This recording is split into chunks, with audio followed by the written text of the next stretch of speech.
Assalamualaikum warahmatullahi wabarakatuh. Di sini saya akan mempresentasikan hasil dari saya berupa tugas UAS paleontologi dengan judul fosil dan pemfosilan. Sebelum itu, perkenalkan nama saya Alia Wuli Jannatin dengan NIM R1C123003. Sebelum itu, kita masuk di sub pembahasan. Yang pertama, pengertian fosil. Dan yang kedua, syarat terbentuknya fosil. Yang ketiga, jenis-jenis fosil dan proses pemfosilan. Yang keempat, kegunaan fosil. Yang kelima, contoh fosil dari filum Arthropoda. Dan yang terakhir, contoh fosil dari filum Echinodermata. Sebelum itu, kita harus tahu dulu apa sih pengertian dari fosil dan apa sih pembagian-pembagian dari fosil ini. Nah, fosil adalah sisa atau jejak yang merupakan rekaman bukti kehidupan masa lalu yang terekam dan terawetkan secara alami dalam batuan. Nah, fosil ini dapat berupa sisa kerangka seperti fragmen atau pecahan dari kerangka bodi fosil atau jejak rekaman hasil kegiatan suatu organisme yang biasa disebut trace atau fosil jejak. Nah, fosil ini memiliki syarat dalam pembentukannya. Yang pertama itu, organisme tersebut harus memiliki bagian yang keras.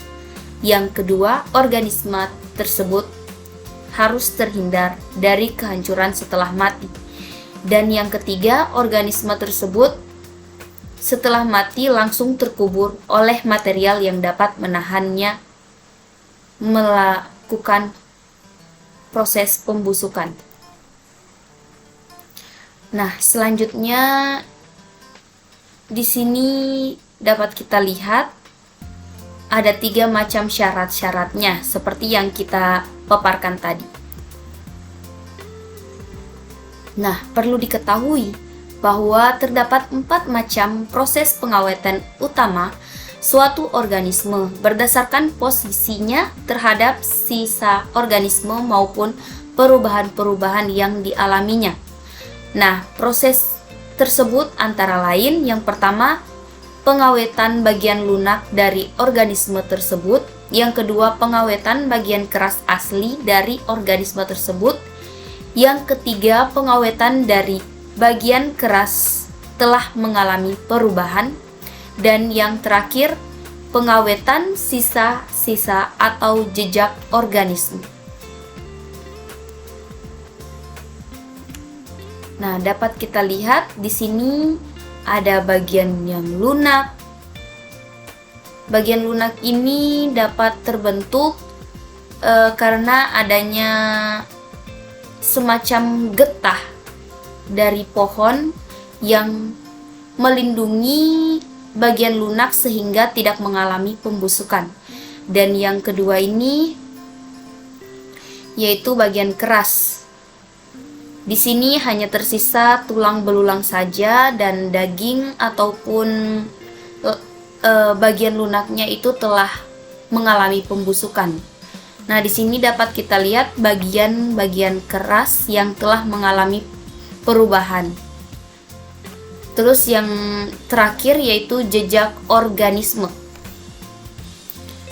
Bisa dilihat yaitu telap kaki dari hewan atau organisme. Nah, selanjutnya kita beralih ke jenis-jenis fosil dan proses pemfosilan. Nah, dapat kita tinjau dari keempat ini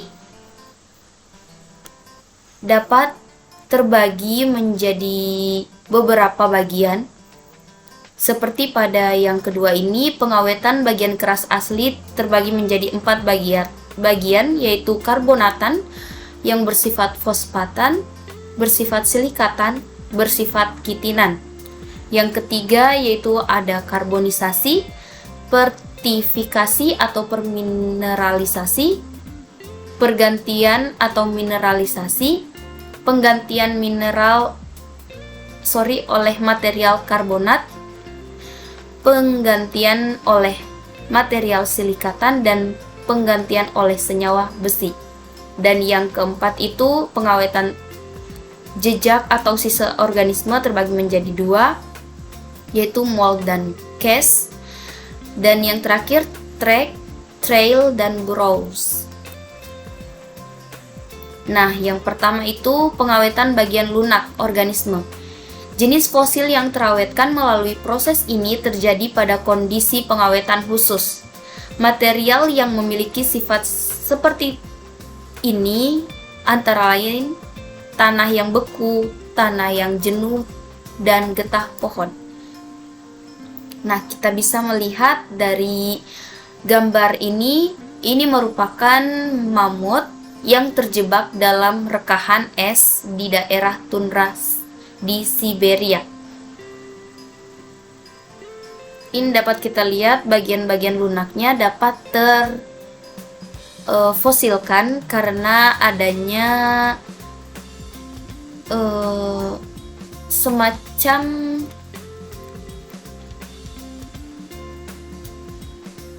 tanah yang beku untuk melindunginya sehingga tidak mengalami pembusukan.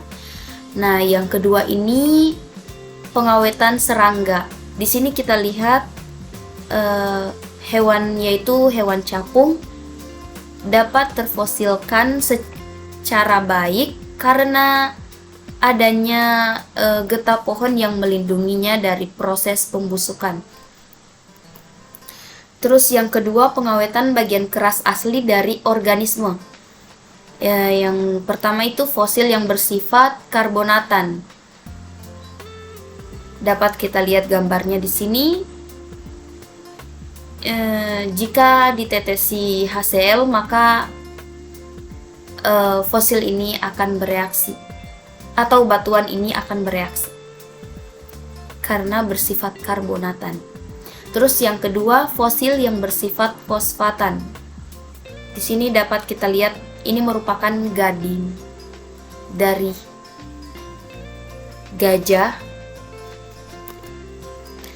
Terus yang ketiga itu fosil yang bersifat silikatan yang memiliki atau mengandung silika. Terus yang keempat atau yang terakhir ini fosil yang bersifat kitinan seperti tanduk pada hewan-hewan. Nah, selanjutnya pengawetan bagian keras yang telah mengalami perubahan. Yang tadi kita sudah bahas yaitu yang pertama karbonisasi. Nah, karbonisasi ini ditandai dengan terjadinya pembusukan perlahan-lahan setelah terkubur. Dapat kita lihat di sini ini merupakan tumbuhan yang mengalami pembusukan secara perlahan-lahan setelah ia terkubur.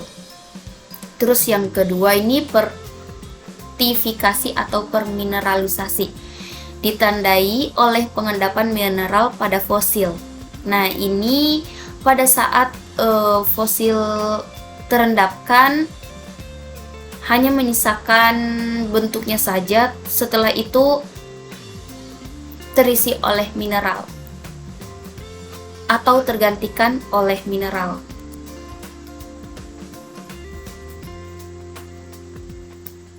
Nah, selanjutnya penggantian atau mineralisasi. Pengawetan ini ditandai oleh bentukan atau cetakan dari fosil tergantikan oleh mineral. Hampir sama seperti yang tadi. Ini dari pohon yang hampir keseluruhan tergantikan oleh mineral-mineral. Kalau yang tadi hanya sebagian saja, tidak sepenuhnya oleh mineral, masih mengandung fosil-fosil. Dan kalau yang ini 99% telah mengalami pergantian oleh mineral, penggantian oleh material karbonatan, material silikatan dan senyawa besi. Ini pengawetan bagian keras yang telah mengalami perubahan hampir sama semua, hanya membedakan yaitu dari materialnya saja. Selanjutnya, pengawetan tapak, jejak, atau sisa organisme. Nah, di sini terdapat dua, yaitu mold and cast. Apabila suatu cangkang binatang laut telah menekan sedimen di dasar laut sebelum sedimen tersebut mengeras menjadi batu, cangkang tersebut akan meninggalkan cetakan bagian luar dari cangkang tersebut. Nah, cetakan seperti ini disebut dengan istilah mold. Selanjutnya, apabila di kemudian hari mold tersebut terisi oleh material lain, maka material lain tersebut membentuk yang disebut dengan cast. Kita bisa lihat contohnya, ini merupakan mold di mana hanya bentukannya saja yang ada. Setelah mengalami mold terus terisi oleh mineral,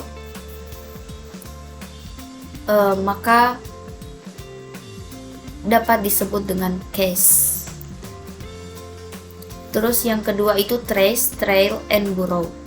Nah, ketiga ini merupakan jejak atau sisa organisme.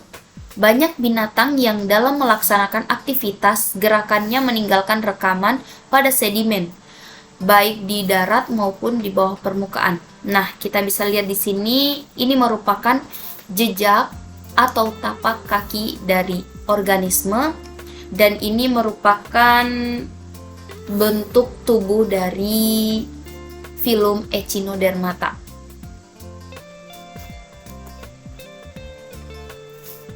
Nah, ke pembahasan selanjutnya yaitu kegunaan fosil. Nah, di sini saya membagi 4 kegunaan fosil. Yang pertama, rekonstruksi sejarah kehidupan di bumi.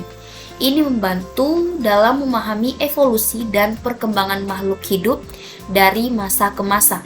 Yang kedua, sebagai indikator geologi dan stratigrafi. Fosil dapat menunjukkan dan membantu mengidentifikasi serta membandingkan umur batuan di berbagai lokasi. Selanjutnya, sebagai energi. Fosil merupakan sumber daya yang dapat digunakan secara langsung atau tidak langsung, contohnya yaitu migas atau minyak dan gas. Kegunaan fosil yang terakhir yaitu pendidikan dan pariwisata. Fosil ini berperan dalam pendidikan dengan memberikan wawasan tentang kehidupan prasejarah dan evolusi, serta dalam pariwisata sebagai daya tarik di museum dan situs paleontologi yang mendukung edukasi dan pelestarian sejarah alam. Nah, kita masuk pada contoh filum Arthropoda. Sebelum itu kita harus tahu apa sih pengertian dari Arthropoda atau filum Arthropoda. Filum ini mencakup binatang yang dicirikan oleh kakinya yang beruas-ruas. Mulai muncul sejak zaman Kambrian dan masih banyak anggotanya yang hidup pada masa kini. Saya ambil contoh di sini yaitu filum Arthropoda adalah Trilobita. Ini sangat umum atau bahkan orang-orang geologi tidak asing dengan filum Arthropoda yang lebih spesifik di Trilobita.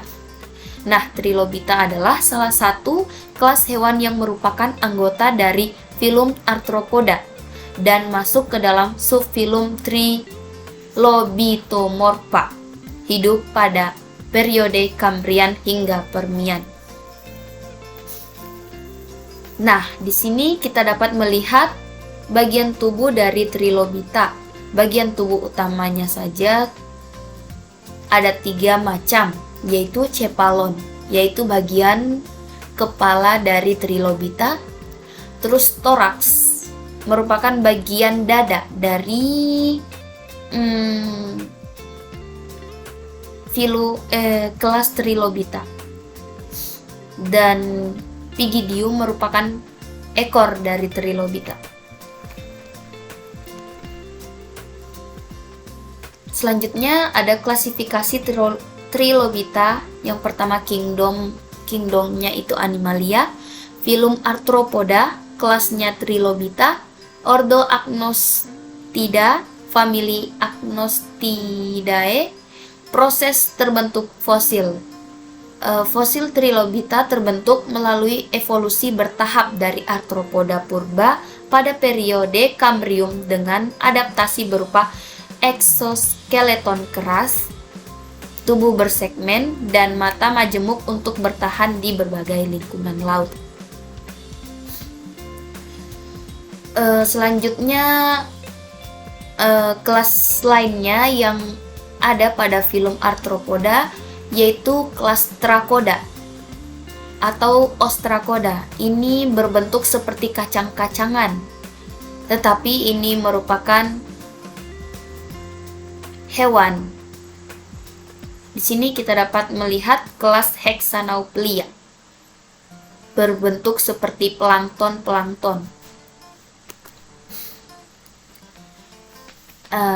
Apakah kalian tahu? Filum Arthropoda menjadi salah satu indeks fosil loh. Mengapa? Karena keberadaannya yang melimpah. Selain itu, Arthropoda memberikan informasi tentang kondisi lingkungan purba. Selanjutnya kita beralih ke filum Echinodermata. Sebelum itu kita harus mengetahui dahulu apa sih pengertian dari Echinodermata sendiri. Echinodermata terdiri dari sejumlah organisme yang bentuk cangkang tubuhnya telah mengalami atau berkembang secara kompleks. Nah, di sini kita ambil contoh yaitu Asteroidea. Nah, kelas ini atau biasa disebut dengan golongan bintang laut. Kita bisa lihat di sini golongan bintang laut memiliki 5 buah lengan yang memanjang ke arah luar dari lempengan bagian tengah. Adapun bagian tubuh Asteroidea ini dapat dilihat anus, ampula, ring canal, cecum, tube feet, stone canal, dan masih banyak lagi. Adapun klasifikasi dari kelas Asteroidea yaitu kingdomnya pasti Animalia, filum Echinodermata, kelas Asteroidea, ordo Stenosteridae, famili Palaesteridae. Adapun proses terbentuknya fosil ini terbentuk melalui proses kematian, penguburan cepat oleh sedimen, mineralisasi tubuh, kompaksi sedimen menjadi batuan, dan eksposur melalui perubahan geologis setelah jutaan tahun. Nah, adapun kelas lain dari filum Echinodermata yaitu kelas Opiroidea. Ini sama seperti golongan bintang laut, hanya saja lebih panjang dan lebih kecil lengannya dan lebih banyak jumlah lengan-lengannya. Yang kedua, kelas Holoturoidea. Ini membentuk seperti timun laut atau taripang. Selanjutnya kelas Crinoidea. Ini merupakan fosil hewan berbentuk seperti bunga, yaitu bunga lili. Terus kelas Blastoidea membentuk lengan seperti blastoid. Nah, apakah kalian tahu? Fosil ini juga merupakan fosil indeks loh, karena memiliki kerangka internal yang terbuat dari kalsium karbonat membantu dalam penentuan umur batuan. Itu saja pemaparan dari saya. Kurang dan lebihnya mohon dimaafkan. Saya Alia Urjanatin dengan NIM R1C123003 pamit undur diri, dan saya akhiri wabillahi taufik wal hidayah. Wassalamualaikum warahmatullahi wabarakatuh.